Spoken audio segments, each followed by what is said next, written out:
12वें अध्याय के आरंभ में भगवान ने अर्जुन से पूछा कि आपके सगुण साकारों की उपासना करने वाले और निर्गुण निराकारों की उपासना करने वाले इन दोनों में से कौन से श्रेष्ठ हैं। उत्तर में भगवान ने अपने सगुण साकारों की उपासना करने वाले को श्रेष्ठ बतलाया और कहा कि मेरे निर्गुण निराकार स्वरूप की उपासना करने वाले भी मेरे को ही प्राप्त होते हैं, लेकिन देहाभिमान होने के कारण उनकी उपासना में कठिनता अधिक होती है। ऐसा कहकर भगवान ने सगुण साकार रूप का विस्तार से वर्णन किया। अब निर्गुण निराकार स्वरूप का वर्णन करने के लिए 13वें अध्याय का आरंभ करते हैं। इससे पहले भगवान क्षेत्र और क्षेत्रज्ञ यानी कि शरीर और आत्मा के लक्षण बतलाते हैं। भगवान बोले, हे कुंती पुत्र अर्जुन, यह शरीर क्षेत्र के नाम से जाना जाता है और जो इस क्षेत्र को जानता है ऐसे ज्ञानी मनुष्य को क्षेत्रज्ञ नाम से जानते हैं। हे भरतवंशियों में श्रेष्ठ अर्जुन, तू संपूर्ण क्षेत्रों में क्षेत्रज्ञ मुझे ही समझ, और जो क्षेत्र का ज्ञान है वही मेरे मत में यथार्थ ज्ञान है। इस क्षेत्र और क्षेत्र के विषय में जानने योग्य सारी बातें तुम उससे संक्षेप में सुन। यह क्षेत्र और क्षेत्रज्ञ का तत्व ऋषियों द्वारा बहुत विस्तार से कहा गया है तथा वेदों की ऋचाओं द्वारा बहुत प्रकार से विभागपूर्वक कहा गया है और निश्चित किए हुए ब्रह्मसूत्र के पदों द्वारा भी कहा गया है। मूल प्रकृति और समष्टि बुद्धि और समष्टि अहंकार, पंच महाभूत और 10 इंद्रियां एवं मन तथा 5 इंद्रियों के 5 विषय, यही 24 तत्वों वाला क्षेत्र है। इच्छा, द्वेष, सुख दुख, शरीर, प्राण शक्ति और धैर्य, इन विकारों सहित यह क्षेत्र संक्षेप से कहा गया है।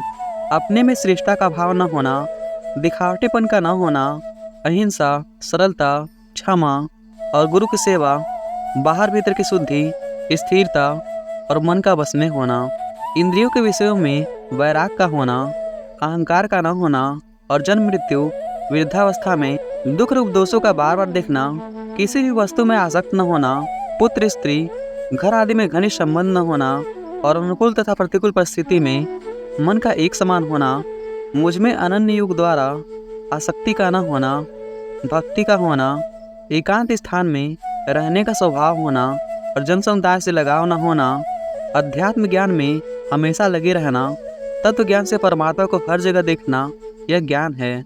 और इसके विपरीत जो भी है वह ज्ञान है। जो ज्ञान से जानने योग्य है वही परम तत्व है।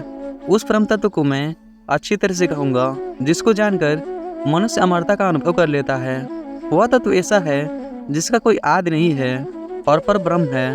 उनको न सत कहा जा सकता है और न ही असत कहा जा सकता है। वे सभी जगह हाथों और पैरों वाले, सभी जगह नेत्रों, सिर और मुखों वाले तथा सभी जगह कानों वाले, वे संसार में सबको व्याप्त करके स्थित हैं। वे संपूर्ण इंद्रियों से रहित हैं और संपूर्ण इंद्रियों के विषयों को प्रकाशित करने वाले हैं, आसक्ति रहित हैं और संपूर्ण संसार का भरण पोषण करने वाले हैं। वे गुणों से रहित हैं और संपूर्ण कर्मों के भोक्ता हैं। वे संपूर्ण प्राणियों के बाहर भीतर एवं दूर दूर से और पास पास से भी वे ही हैं और वे अत्यंत सूक्ष्म होने से जानने में नहीं आते।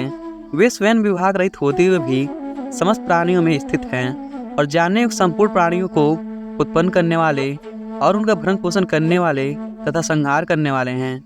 वे संपूर्ण ज्योति के भी ज्योति और अज्ञान से अत्यंत परे कहे गए हैं।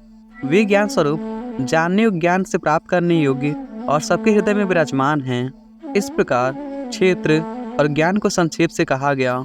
मेरा भक्त इसको तत्व से जानकर मेरे भाव को प्राप्त हो जाता है। प्रकृति और पुरुष दोनों को ही तुम अनादि समझो और विकारों को तथा गुणों को भी प्रकृति से उत्पन्न समझो।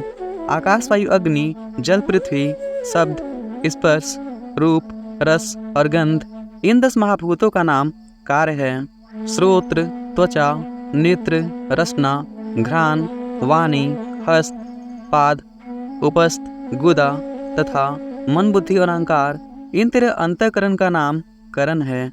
कार्य और करण के द्वारा होने वाली क्रियाओं को उत्पन्न करने में प्रकृति हेतु कही जाती है और सुख और दुखों के भोक्तापन में पुरुष को हेतु कहा जाता है।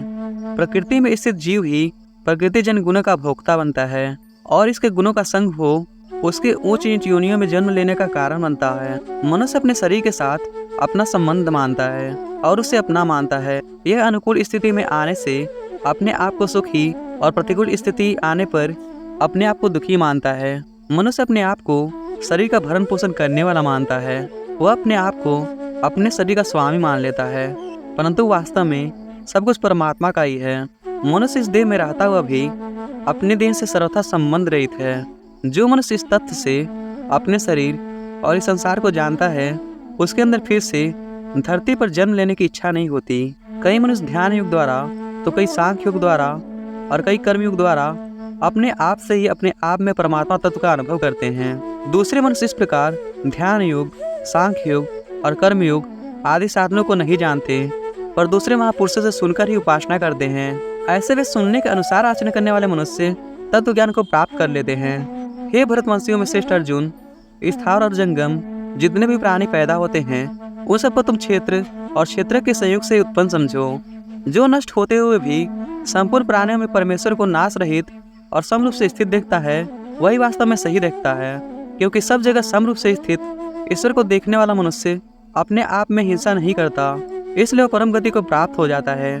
जो संपूर्ण प्राणियों को प्रकृति के द्वारा किया हुआ मानता है और अपने आप को कुछ न करने वाला मानता है, वही वास्तव में सही मानता है। जिस काल में साधक प्राणियों के अलग अलग भावों को एक प्रकृति में स्थित देखता है और उस प्रकृति में ही उन सबका विस्तार देखता है, उस काल में वह ब्रह्म को प्राप्त हो जाता है। हे कुंती नंदन, यह पुरुष स्वयं अनादि होने से और गुणों से रहित होने से अविनाशी परमात्मा स्वरूप ही है। यह शरीर में रहता हुआ भी न तो कुछ करता है और न ही लिप्त होता है। जैसे सब जगह व्याप्त आकाश अत्यंत सूक्ष्म होने से कभी भी लिप्त नहीं होता, ऐसे ही सभी जगह परिपूर्ण आत्मा किसी भी देह में लिप्त नहीं होता। हे अर्जुन, जैसे एक ही सूर्य संपूर्ण क्षेत्र को प्रकाशित करता है, ऐसे ही क्षेत्रज्ञ संपूर्ण क्षेत्र को प्रकाशित करता है।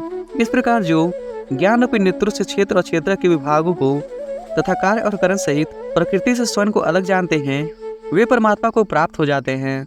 श्रीमद् भगवद गीता का 13वां अध्याय यहाँ समाप्त हुआ। हरे कृष्णा।